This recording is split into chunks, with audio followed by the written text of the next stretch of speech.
Manufacturing, we don't have. Do you have enough policy to enable us to promote and have growth? Industrialization, we don't have. And I'll give you an example. When Munya was the Minister for Trade. Munya being Peter Munya? Yeah, the Peter CS Munya. For agriculture? Yeah.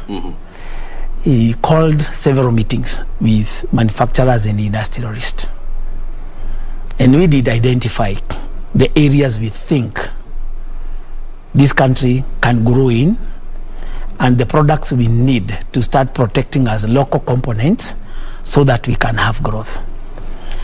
And one of the things we have talked about is unfair competition from the foreigners, and mostly the eastern countries.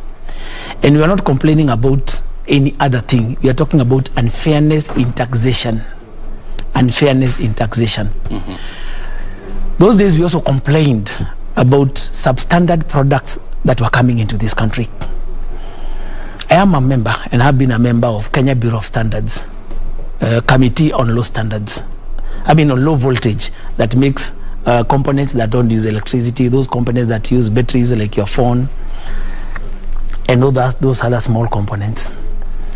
And we did complain that we are having unfair competition in terms of quality of the products that are coming. That is, we are getting a lot of substandard products. We did also complain about unfair taxation. And what we told the minister at that time was, what we need is not special protection. If it is goods coming to this country, can they meet the same standards that us in this country are being forced to meet? And then we said, can we have the same taxation regime such that what I'm paying for importing my raw materials, because not all raw materials are available locally, can also the finished goods also be subjected to the same level of taxation? And also the issue of tax cheating. And we did come up with a very good framework. And I remember the first thing that was done during that time was even before he came, we had done the implementation of what we used to call the PVOZ, the pre-verification of conformity. You remember these politics about Nyamakema being destroyed and all that, goods being destroyed. Actually, it started there. And actually, people have never been told the truth. What actually happened so that the Nyamakema people could start complaining. So we talked about those things. And then we talked about the capacity, building the capacity for industrialization. What do I mean? When I was a young man, my dream was to do manufacturing. You know, I went through an education system in secondary school. I went to an industrial school in secondary school, and I got my talent back when I was in secondary school. And actually, my dream was ever to do manufacturing. But when I came out of university in 1990, I tried to look for money to set up a chemical manufacturing plant, and I couldn't get. But I ended up in Juakali. I went to Bama there. I started manufacturing paint Juakali style. I made some savings. I started packing, and I started selling my paints in shop. I went like that. I got standardized, and I started selling. But the journey was so hard. It reached a point I could say I could not grow. In fact, I remember those days I was looking for a loan of 50,000 to make my paint business grow. How many years back? That is in 1990. That was in 1991, precisely. 91. I was looking for 50,000 because that is all I needed to grow up my paint business so that I can start making water paint, I can start making chemicals and all that. But I couldn't get money. You could not access there was nowhere, funding from nobody. There was no financials except maybe your father giving you a title and assisting you get a loan, because now you could not get a loan yourself. There was no other source of funding, because the only source of funding that would have been there was Kenya Industrialist, and it had been killed, it had died. So eventually now I saw I could not grow, so I looked for a job in the civil service. I worked with the government. I was doing my business. When I raised enough money, I quit and I went into full-scale manufacturing. And I can tell you today, I pride myself, I've made my wealth out of manufacturing. So I was looking at that history I have got. Today, there's so many young men who came to me. Recently, they carpeted me. There's a channel in Nyeri where they talk about young men and business, and they were carpeting me. They were telling us about youth fund. Is it accessible? I was asking them why. Now, if somebody gives you 50,000, what would you do unless you start a kiosk? Yeah? And then, talking about Uwezo Fund, how much do they give you? Not more than 50,000. So what would you do to start a business and to go into manufacturing business? You need some good amount of money. But then what do you do? Now, you go to Uwezo Fund, because I normally go to Uwezo Fund, I normally go to Youth Fund. The regional, the guy in charge of Youth Fund in Nyeri is a friend of mine. So I normally ask him, why are you not giving these people, young people, money? Then they say, the recovery rate is very low. Most of them take money they don't pay. So we give them low money, then they keep on growing and growing and growing. Then I ask them, if these people are to go into industrialization, the kind of little money you give them, they can't grow. But then they are saying there's also the risk because people don't pay up. And if you remember back in 1994, there was the enterprise fund that was there in Moi's day. People are getting 40,000. It also died because people never paid back. But do we have a way forward in industrialization? After going through the history of my industry, my and industries, because I started in 1991, so I've been in this business for 30 years. I have seen the challenges. I keep on saying that we need to get our way out. I've gone to several countries and I've seen how industries grow. I've looked at China model from a second world to almost now overtaking the richest country in the world, to being a supplier the whole country. Of the whole world. Yeah, I've been to South Korea, I've been to Taiwan, I've been to Hong Kong, I've been to these countries, and I've seen how those things run, and I deal with them.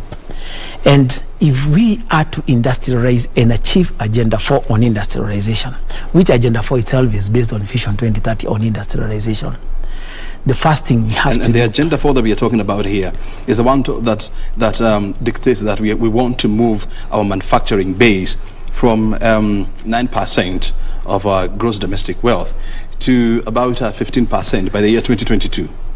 Of which is not attainable now. We are past that. So let's talk about 2030, because our vision is 2030 now. And to me, how do we do it?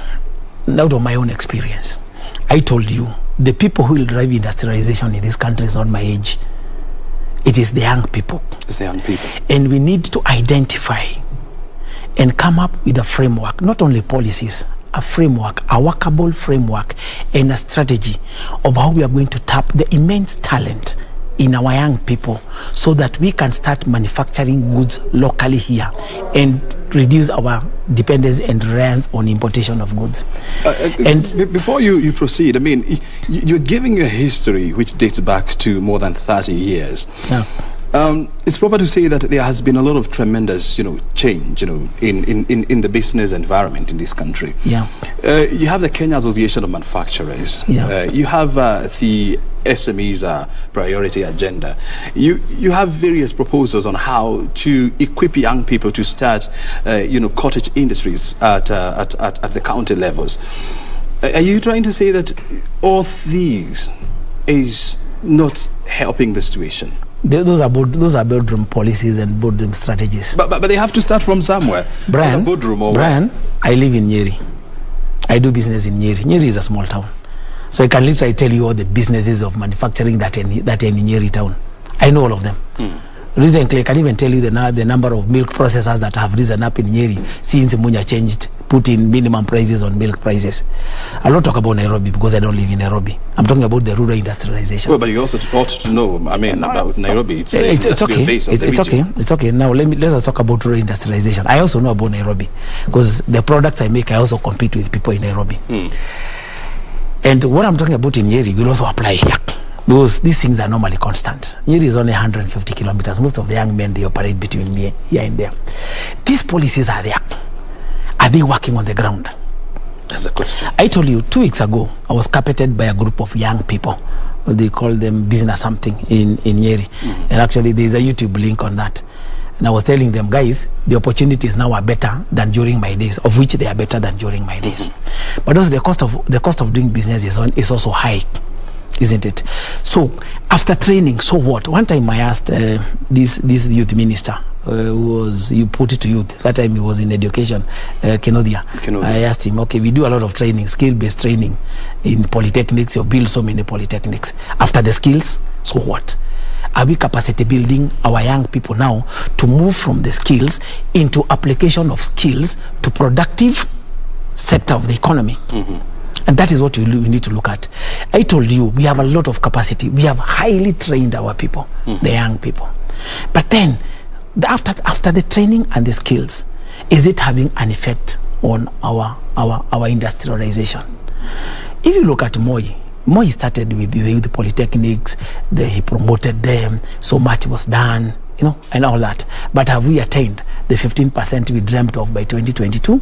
We didn't. So we do a lot of training and we do a lot of talking. But what we need now is implementation of these policies. It is implementation of these strategies so that they work. And business simply is about capital. It is the availability of capital, availability of cheap capital for the young people to be able to have the startups. It is the availability of that capital. If you go to KIE today, they still give loans for industrialization, but the conditions they give you are so tough. I don't see any young man being able to meet those conditions. I might be able to meet those conditions, but I don't need KIE anymore. I have passed that level. You are beyond that level. I'm beyond that level. So we need to, and that is what I would wish we concentrate on. Exactly why are we not picking up? Help us understand things. I mean, you see, this is a double-edged sword. There's the role of the private sector, there's the role of the government, and also, we usually say that the government's role is in facilitation, is to create a conducive environment for businesses to thrive. The role of the government is to build roads, to help create a security area. I mean, a secure situation for businesses to thrive. Infrastructure. Exactly. When you look at, for example, the issues around roads, and it's all good to be fair, we have seen more than 1.5 trillion shillings being channeled towards the rehabilitation of roads, the construction of new roads. When you talk about energy, access to energy, it has jumped from a low of 30% to around 75% in the year 2020. When you talk about security, we have seen even the installation of cameras to improve security on the ground. The security apparatus in this country, has also been empowered through the provision of vehicles, new equipment, to deal with crime. So, what other facilitation are we talking about? Exactly, and I'm happy. It was one of the policy, and in the papers that you have had, if you look at the session of paper number 1 of 1986, it talks about those things. Take infrastructure to the villages. Open up the villages, have good roads, put electricity, so that the people there can start having small industries within the rural areas and outside the major urban areas. And the roads have been built. But let us look at the challenges of manufacturing industry. Today, if you want to go to the manufacturing industry, the first thing you need is a premises. Mm-hmm. A small godown, a small premises with electricity, maybe 3-phase, and maybe with internet access to good roads. That is the first thing you require. Then number 2, you need capital to buy the machinery and the equipment, to build the machinery and equipment. Mm-hmm. So most of the young people who've come to me and they want me to advise them of industrialization, I normally tell them, go and write a proposal the way you want. This is the proposal that I require. You'll find this young man needs a godown. He needs a place to do premises. You go to most premises, they'll tell you they need goodwill. You go to those now go downs that are there, the costs are so exorbitant that they may not be able to hire those go downs. Now, if you look at the cost of the importation of the machinery, the cost is also very high. So most of these young people, who are the innovators, who are the risk takers, who are the people world over, look at the people who have come up with big things like Facebook. Look at companies like Tesla. Those are companies that were started by younger people. That infrastructure to enable them come up. Since we said we have the capacity, what are we lacking? Those are the things we are lacking. And every young man will tell you, okay, fine, they'll come and do a budget, and maybe he'll come and tell you, I need to start packing water. You go to these companies that provide the machinery, they'll tell you the minimum equipment, you need 600,000, you need these licenses, about 1.5 million.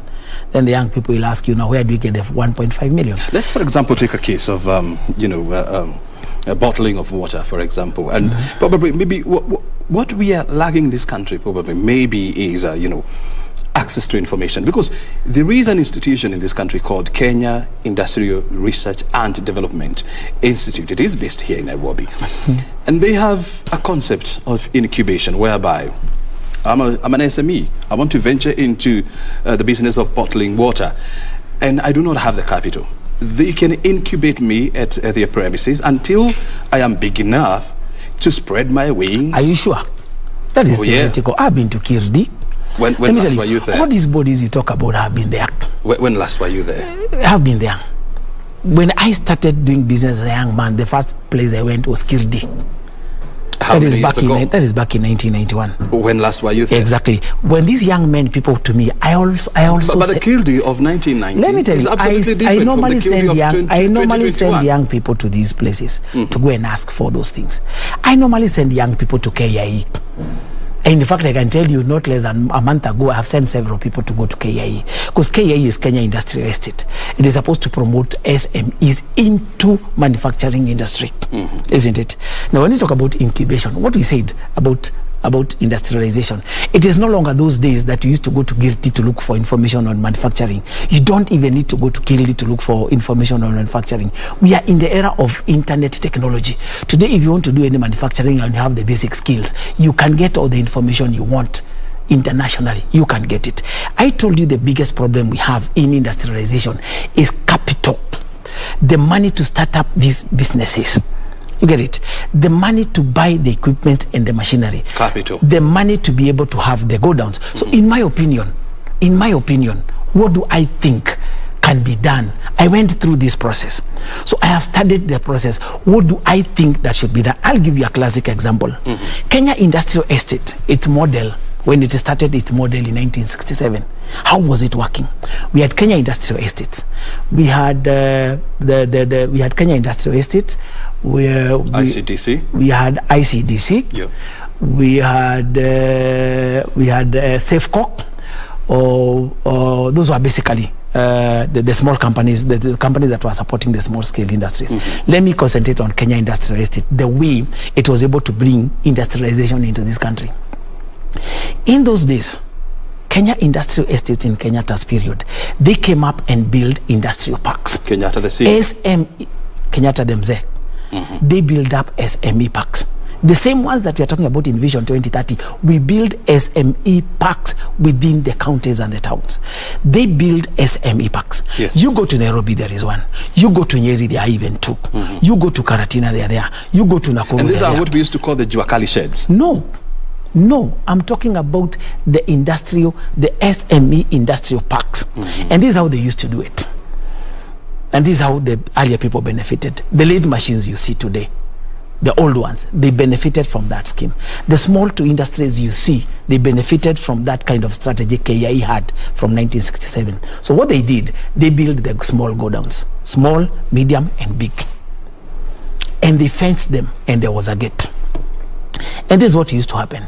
If I have an idea, all that I needed those days in manufacturing was an idea. I craft a beautiful idea. And I can tell you, I left university when KIE was dying. So I found those processes, although they never worked. And why I'm telling you this as I continue is because actually I'm a beneficiary of KIE. The first equipment I bought on manufacturing of electronics manufacturing, I bought through KIE facilitation. Now, once you have that idea, you'd go to KIE. And then KIE, they will give you a format. The way you write your proposal, they will do the format. Once you do the format, you will identify the machinery and the equipment that you require, isn't it? And then after identifying, you'll even identify and be able to quantify the amount of working capital that you require. You'll take the proposal to them. They'll look at it and say, fine, this is good. It was not the errors of internet. So those machinery equipments you require, they would help you import those machinery. Yeah. Then they would give you a go down. They'd give you a grace period of time of 6 months to 1 year. Yeah. So that was an idea. They facilitate everything. The machinery is put there. And I'm given the working capital. And then I'm within a closed area. So even if I default on the loan, the machinery, I leave them at the KIE Industrial Estates. That's how the small industrialization you see in Kenya started. That's how most of the people started. And it worked marvelous. It worked marvelous. And that is all you require. Do you believe we can go back to that kind of... Under Vision 2030, we talk about SME parks. It's there. It's clearly, we build SME parks. Like now in my county, Nyeri, we're supposed to have one in between Nyeri and Narumoro. We're supposed to have those SME parks. And I've been telling KIE, and I've been telling everybody, I've been challenging KIE, why don't we go that to those early model? Why? I'm not trying to target my people of my level. Because me, I can afford to go to a bank, any bank, and take a loan of 50, 100 million and be able to survive. I'm concentrating on enabling the upcoming young entrepreneurs, young manufacturers, those who have an idea and they lack the capital to work. That's what I'm I'm talking about. So if we can look at that model, is it implementable today? It is. Now, what KI did when Moi came and the things that were happening in this country, the greed for having property, the greed for grabbing all the property, all those sheds were sold to private entrepreneurs.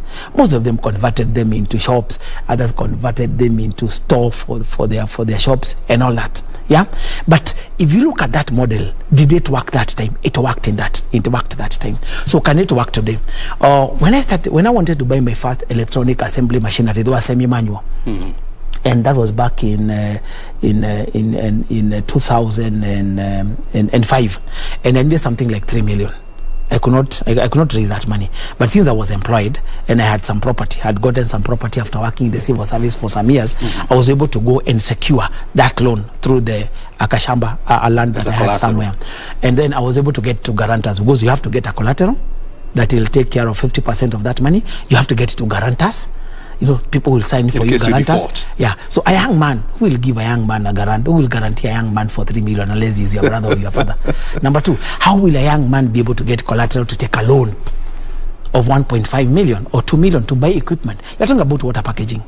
A standard water packaging, today to start our standard water packaging plant, you need about 1 million shillings. I've done that survey with some young people. They came to me, they told me they want to pack water, go and do it. And then I took them to KIE. We were told, come with this security. Actually, they came up with a budget of 1.4 million. They were told, come with a security of 3 million shillings to cover the 1.4, come with the 2 guarantors. You see, it has never been a secret that accessing funds or loans in this country, especially for SMEs, is a tough assignment because of you need to collateralize your loan, you need to get guarantors, there are a number of things that you need to do. Of course, we have seen a few policies towards trying to make the process a little bit easier, but how comes the banking sector in this country is still very, very risk averse to SMEs? And we always say that SMEs are the future of this country. Because they have a way out for their money and an easier way of making their money. Bearer bonds and treasury bonds. So they're not interested in taking risks with some young men who wanted to start an industry somewhere. So this is where the government comes in. Other than infrastructure, policy and formulation, the government has a role in intervention. The government has a role in the intervention. And I told you from the word beginning, I told you one thing. Can we have a uniform taxation? Can we have uniform quality standardization? And then number 3, can we facilitate the innovators, the inventors to start small-scale manufacturing plants that will grow? And I told you one of the best way is we relook at the KI model of 1967. It worked. It worked. Although I was a beneficiary now through my own effort. Because the first go down I started within tea packaging. I used to pack tea in 1998. I got a shed in KIE, although it was owned by a private person. It was a standard go down. It had the standardization of everything, such that when the standardization was being done, it was okay. So can we first of all think, and let me take you through something. Other than the manufacturing, let's look at the raw industrialization. And let's look at our strong points. We are generally an agricultural country, isn't it? Like now, let's look at a place like Kakamega. It's generally they make sugar. I mean, they grow sugar cane and all that. That is their major cash crop. In some areas, they also grow coffee. Let's look at areas like now, like in Kiambu. Yeah, we have coffee, we have tea. Let's look at Nyeri. We have milk, coffee, and tea, and all that. So when you talk about rural industrialization, let's look at the capacity we have on the ground. First, we are producers. Can you talk about the value addition? First, can you talk about value addition? Value addition. Now, last year, we had a lot of rains. In fact, people are throwing cabbages everywhere. You know, we've tried to feed cows on our cabbages. They stopped even refusing eating the cabbages because we had a lot of cabbages. We had a lot of bumper harvest everywhere. Today, we are being told there are counties that are going to go to hunger. I own some land in Laikipia. I've been growing potatoes there. It has not rained since last year. In November. It's now dry. People have no food. And last year, we had excess food. We were throwing it away. Can we first of all start there and do intervention there and say, how do we start cottage industries in food processing so that we can feed our towns? Like now, I know you don't cook. I know you don't cook. When you are a younger man, maybe before you got married. Well, I can surprise you. Yeah.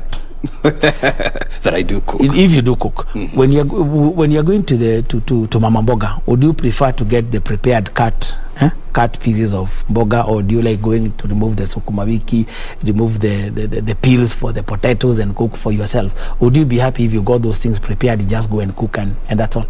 And I know in Nairobi here you even a problem of garbage collection. So let's start at that point. Basically, very simple ways. There's one guy who works in your company here. He's come back to KBC. He's called Gashoka. You know that guy?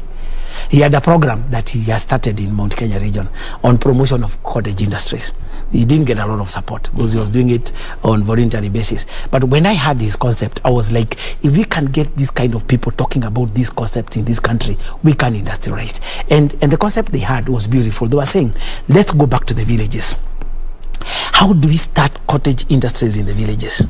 How do we start simple methods of food preservation and packing so that we can sell them first and foremost in the rural towns and then in the bigger towns like Nairobi and Mombasa, and then as we think of importing the same things internationally? And the first basic thing we were saying is, let's first of all train the people. We've trained the people. Yeah, but how many of these people have we trained? How many of our people have we capacity built on small scale food preservation in the rural areas? Let's start at the homestead. I'll give you an example. When I was working in the civil service back in 1990, there was a program that used to be run by people called the home economics officers, and they would go to homes and train women on how to do food preservation at the home-based level, and then they would teach groups of women on how to do food preservation and packing at the village level. So clearly, when you talk to young people and when you talk to aspiring industrialists, there is a desire to put up cottage industries at the county levels, at the constituency levels. When you talk to government technocrats, they talk about policies that they have put in place to support would-be investors at the county and even at the constituency levels. So where is the disconnection? Because we don't move from policy to actualization of the policy. And that is what I'm driving at. Can we actualize? And I told you, if we are to industrialize, the innovators, the inventors, the risk takers are those guys below the age of 35. At my age, I'm not going to be a risk taker. I'll be very careful in anything new I start. Like now, I'm starting a food processing plant, but I have to go through a lot of well-crafted things because my level of risk taking now at my age is not as high as it was as a young man. When I was a man, I could go to Mutomo in Ukambani, go and do things there and then come back. I would go to Marsabit. Those days there was not even transport. You would go to lorries. But today, at my age, I can't do that kind of risk going in, adventuring in business and all that. That can only be done by younger people. So if we are to industrialize, I'm saying we have to look at the young people. And we said, what do they lack? We have talked about what they lack, capital. We have talked about lack of capital, the ability to purchase this machinery and equipment to set up the plant. For example, if you want to start a milk cooling plant or a pasteurization plant, can you do it at less than 30 million? You can't. If a group of young people, 10 of them today sat and came up with a proposal of pasteurization of milk, who would give them 30 million? Tell me one body that would give them 30 million. Those bodies, most of them, even KI, the government owned one, will tell them come with a security of 60 million. Will they get it? They can't get it. Number two, most of our people who have made money in government construction and entrepreneurs, they all go into construction. Everybody is constructing. Everybody is constructing rental houses. I think one time we shall reach a place, we shall have so many rental places and offices with nobody to stay. How many of our people are investing in industrial estates, in warehouses, and in go-downs?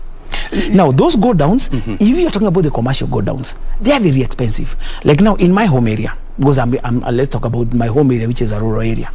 Today, a standard go-down will go for about 150 to 200,000 because of the scarcity and the shortage of them. So you're telling a young group of men now you're going to start a business, and the go-down you're going to hire is 150,000, and you need to pay 6 months. So the first thing he counts is 1 million shillings will go towards paying the go-down, and then he has to buy the machinery and everything. And that's what you're saying, the intervention the government needs to do. We start at the village level because you're talking about now food processing. The government has built up markets. What are the markets for? It's part of infrastructure. It is where women and men go and sell their produce. So can we also, indeed, the same markets replicate and have sheds for food processing? Look, will it cost anything extra? The markets are there, the spaces are there. Other than just building the open places for the market, can we identify one section of the market and say, this section of the market, we are going to have 1, 2, 3, 4, 5 small SME go downs, and then we identify what do we need here. Like, I'll give you an example. In those days when you used to plan, a place would be planned and there would be identified the kind of industries you require in that area. So if you are building up the market, we start very low now, we go to the village level. We have markets in every village. Can we say in these markets, can we have identify and say in these open markets, in this section, can we have about 10 or 5 small SME go downs? Now this goes on, what do they require? We identify, we need to do food processing. We need to process potatoes. Other than wasting the potatoes and having them wag and throwing them away and having a lot of waste, can us in those markets have small processing plants? Then what would be the cost of those processing plants? They need equipment. Then those people who need those equipment, can we have a channel of getting them credit to buy those equipment, to buy those machinery to do the food processing? Now, if these young men don't have money, how do we secure their money without telling them to come with the collateral? Those places are closed. Can we secure them and make sure those machinery don't move, don't come out of there? And we can support those young people, group of young people, get them the equipment and the machinery, make sure they are locked there, they are secured there, let them come and try to do business. If they fail, they'll come out. And I'll give you an example to what I'm meaning. When the government came up with the greenhouse concept to the young people, this is what happened. When most of the young people went there, and maybe some of them could not succeed, the greenhouses were still intact. You will be told, okay, you have been unable to run the greenhouses. Can we then give them to somebody else? Somebody else will come and pick them, pay that loan, and continue. That is the model KAI used to do. When they set up those SME industries and the machinery were there, if you are unable to run, you'd surrender, they will get somebody else, pick up the machinery and pick up the business and be able to run. So that implementation of the policy is critical. And lastly, tell me this before you proceed. Now we have 2 layers of government. We have the county government, and of course we have the national government, and all these are supposed to facilitate people to access services, to facilitate people to set up companies and businesses. We have been talking about the role of the national government. What is the role of county government, bearing in mind that counties are supposed to develop, and they usually do, they are supposed to develop the county integrated development programs at the county levels? And they are very beautiful ones. They make very good CIDCs. You know, in this country, we are master, and we have the mastery of making very good policies and very good strategy papers. But I'm telling you, the issue is actualization of all those very nice, good ideas that we have. Who is supposed to make that happen? One, what is leadership? We've taken leadership in this country to mean giving of bursaries, having harambees, you know, and construction of roads and maram. We have limited our scope of leadership to that. Construction. You've seen so many adverts, and you've seen all leaders, they're opening roads, they're opening hospitals, yeah? They're opening all those kind of things. How many of them have you seen opening SME parks, small industrial parks? Mm-hmm. How many have you seen promoting, other than now promoting that the cottage industries and the manufacturing industries within the rural areas? How many of them have you seen building up, other than the markets of the roads? How many of the governors have you seen saying, we are setting an SME park in Moranga, we have identified this area, we are setting up an SME park, and there's a SME park, we are putting up small, medium, and big warehouses, and at the same time, we are going to have a kabode like KIE that is going to start promoting this business, encourage our young people to identify the business they want to do, and then we assist them and promote them even in marketing. And I'll give you an example. Take an example of coffee, or take an example of tea. Basically, the some of the roles the government has. We have 171 high commission and embassies. Most of these ones, do they promote our products? Do you have our embassies selling our coffee in the international market? Do you have selling them our tea? We sell 98% of our coffee in raw form. And why are we selling in raw form? It's because policies, implementation. I'll give you an example, and I'm not praising anybody. I was involved. You know, you have seen that, you have heard about the new tea laws, the new tea regulations. Yes. I was involved, and actually, I literally pushed them to the government. I pushed them. I pushed the State House. I pushed the minister, I pushed everybody on the tea regulations and then the coffee regulations. In fact, when they were hidden, I had to chuck them somewhere and take them to the performance delivery unit. And I got the guy there, Wakahi, I told them, now this is what you are fighting for. It reached a point we even went to court and told the government, you have to implement that. If you look at those regulations, they are talking about that in 8 years, 40% of our tea must be value added and exported as value added. Yeah, but then it reached a point when those things were done in 2014, they were shelved somewhere. Very good regulations. It took my party, I'm a member of the Democratic Party of Kenya. It took my party to push for these things until now the government had, and it came in now and it had intervention in the tea sector. And even now, we have not even ended up there. We have made some changes. The people who are gone there have relaxed. We have to push until we ensure that 40% of our tea is value added, like happens in Sri Lanka. What is the so roadmap? Leadership now. What is the roadmap to achieving that? Now leadership, this is where leadership comes. The people we elect, do they have a roadmap? We talk about industrialization, the policies are there. Do we have a roadmap to achieving of that industrialization? I can see the Minister for Information. We have this industrial park, this Techno City in where? The Konza. In Konza Techno City. Technopolis. But if you look at the way it is modeled, it's for the big guys to come and invest there. Big guys.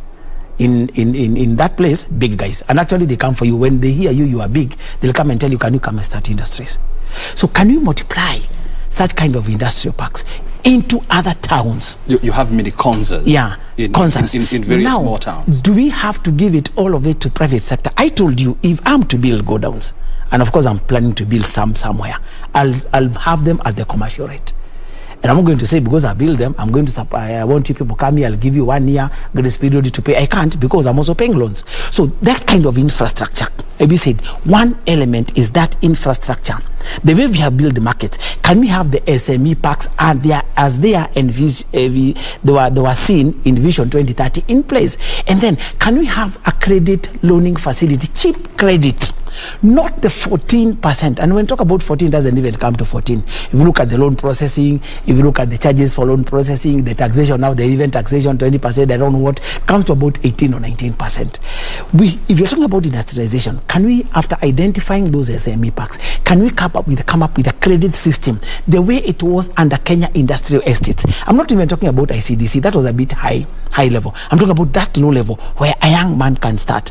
After having those SME parks, can we come with a cheap credit that is not more than 6%?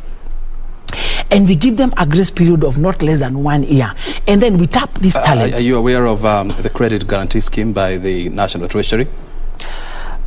Those things are there. I told you, we have so many beautiful policies. But when you go to Mashinani, are they working? If they have, like now, I'll give an example. If you go to Treasury, they'll tell you, if you are a manufacturer of electronic goods, you can apply for 0 rating of the importation of goods. You only pay VAT of 16%. Go and apply for it today. Right now, go and import raw materials for my electronics. Go and apply for it today. Will you get it in less than 6 months? Will you? So, but if you're a big supplier, if you're a big manufacturer, and you can be able to buy your supplies for 1 year, you can be able to apply. So that within those 3, 4, 5 months, it can go through the treasury, they approve that these goods are for manufacturing, blah, blah. But if we are to have the cottage industries, for example, a young man would like maybe to make a car alarm. Yeah? Or, example, to make a car alarm. Or maybe to make a security system. And the only money he can have is maybe to start with the first 100 products, because he's a small scale person. And maybe the kind of goods he wants to import is worth about 200,000 or 100,000. That's the kind of level I want us to discuss. So if he has to apply to Treasury and he has to wait for 3 months for clearance so that he can get the lower duty on his products, can he be able to accommodate that 3 months? Does he have the money to take care of those 3 months and all that, all above? He doesn't. So instead of that, why don't you provide the credit and an infrastructure that will be able to secure them for them able to start the industries? Because I told they have the expertise and everything. And that's where I still go. You asked about the levels of the government. At the county level government, agriculture is a devolved fund. So can the county governments come up with the deliberate implementation policies on food processing at the lower level, such that, because the policies and the laws are there, If you look at the milk laws, if you look at the tea laws, we have that element of cottage industries at the county level. Are we implementing them? If they're not being implemented, how can our leaders facilitate in implementing them? That element of capacity building. After that, do we have a follow-up to see that these things are really being implemented? So that is what is lacking in this country. And Wambugu, one thing that we must agree is, yes, the private sector has failed. The government has also failed, to some extent. But also the two have also made some progress. The question is this: when all these CIPDs are being developed at the county levels, when they are not implemented, how comes the citizens of these counties, they do not have a platform to question, or they do not question the leaders at the county levels? Like, you promised to do ABCD in terms of development. We have not seen this. What is happening? If you have a careful look at the auditor reports, year in, year out, they talk about waste, they talk about theft, they talk about non-implementation of the intended projects, they talk about variation and changing of vote heads to non-essential areas. And if you look at all county governments, they just concentrate on building, and hyping very small things. And I still insist, the private sector itself has got its own role to play. And the private sector has no responsibility to nurture young industries. The private sector has no responsibility to help startups. That's not their responsibility. The work of the private sector and the work of a businessman is actually to make sure he smooths all the competition that is coming. For example, if you are these big mabati manufacturers, before they used to smooth and make sure nobody is making mabatia. Until now, there came up a deliberate policy. You can import now the equipment for manufacturing the mabati at no import duty. You only pay VAT. Now you can see mabatis are being manufactured in every single town, and the cost has come down. That was a deliberate policy. But who was able to pick up this policy? It is the people with the resources. And actually, the level of industrialization we have, and it is there, it has been picked up by those who have money. And the more we assist those people pick up that, the better. Now, unfortunately, most of them are going to those industries that doesn't have major competition from the big powers like the China and the Taiwan. And let me look at the case of the electronic industry. This world today is being driven by electronics, and it is digital, it is IT. And if there is one line that this country can capitalize on and reach first world faster than any other line, is digital and electronic technology. And I'll give an example of the electric car. The whole world is going electric car. If there is an easy thing to manufacture, something that you don't even need a mzungu to come here and assist us in manufacturing, is an electric car. The whole world is going electric car. Do you have a deliberate policy or intervention policies by the government on that? Do we have? When it comes to electronic manufacturing, and I'll give you an example of what I'm talking about. I'm in manufacturing industry. Do you know my biggest challenge is what? I have the resources. I'm able to compete. Do you know what is my biggest challenge? My biggest challenge is uneven competition, unfair competition, unfair taxation. And I've been complaining to KRI for years. I've been complaining to KEBS for years. Because I'm telling them now, when I import my raw materials, I'm subjected to this level of taxation. The people who are importing goods, they are not paying the same kind of taxation. Number two, the people you are competing with are not bringing goods to the standard that KEBS in Kenya forces us to reach to that kind of standard. If that thing is evened out, that we have standardization of the product, what is coming reaches the standard the country requires. The taxation level, it is the standard that we require. I am able to outcompete the Chinese. And I tell you, I manufacture speed governors. Yeah. The Chinese cannot beat me in price. If you're paying the same level of taxation, if they are forced to bring standardized goods the way KEBS forces me to manufacture my speed governors and tracking devices, the kind of monitoring I am done, the kind of scrutiny I am done. If they can do the same for the imported goods, if they can be strict on the PVOC, what the Nyamakemba people are complaining about was the PVOC. And it is what the industrialists are saying, unless we implement the PVOC to the letter, we are not going to have the manufacturing industry grow. Wambugu, I mean, there has always been this discussion about, two standards for importers. That big importers or exporters like, the Asian nations, they are given a different set of standards by standard regulations, regulations body in this country. And the question is this, then, because we may spend the whole month here, the whole years talking about how to empower SMEs at the county level, at the national level. The question is this: what is the way forward then? I told you, and I keep on saying, it's leadership. If you look at the countries that have developed, that have moved from poverty, that have created, that have moved masses from poverty, a country like China was able to move more than 600 million people from poverty in less than 50 years. Actually, in 20 years. In 20 years. Yeah. From the Tiananmen Square riots. A country like Singapore, the same. A country like Taiwan, the same. It is a leadership that came. It was decisive. It never played politics, and it was decisive. In our country, we play silly, stupid politics on everything. No, okay. we are national. I said our country. I didn't say individuals. I said us. When I say us, it's me and you included. So what do we need to do? So what we need to do is, like now, let me give you an example. We came up with the element of Agenda 4. It was a national agenda. The president came up with Agenda 4. And then people started playing around politics with it. Building these houses is a joke. We are waiting for 500,000. Are they going to happen? Will he do it in 5 years? Of course, when he says that we are going to have 500,000 500,000 units every year, he didn't mean he has to do it within his lifetime. It's not possible for him to have achieved that. So there is a start. So how do we help it grow? When you talk about industrialization, it's a policy the president gave. Did the county governors take that as a priority? They didn't. Did the other people take it as a priority? They didn't. What did we do? We played politics with it. If the elected leaders, and I'm talking about the senators, the MPs, and the women reps, they are the people that eventually decide how funds in this country is disseminated and it's used in this country. How much of our budget are we putting in on Agenda 4 in industrialization at the national level? How much of it are we putting at the county level on Agenda 4? Let me give an example of my own county, and I'll be objective, not to fight anybody. My county is purely agricultural. We have 37,000 tea farmers, 25,000 coffee farmers.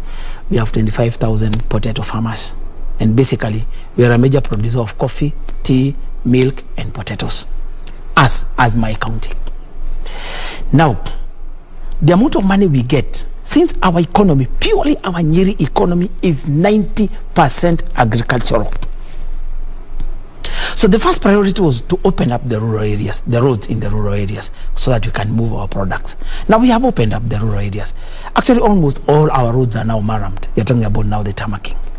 So I would expect now the next level of government from 2022 should now move from marraming and building markets now to processing, primary and secondary processing. The Council of Governors now, because for 10 years, since 2013, we have concentrated on infrastructure on marraming. The national government from Kibaki's time has concentrated on making sure the villages are lit.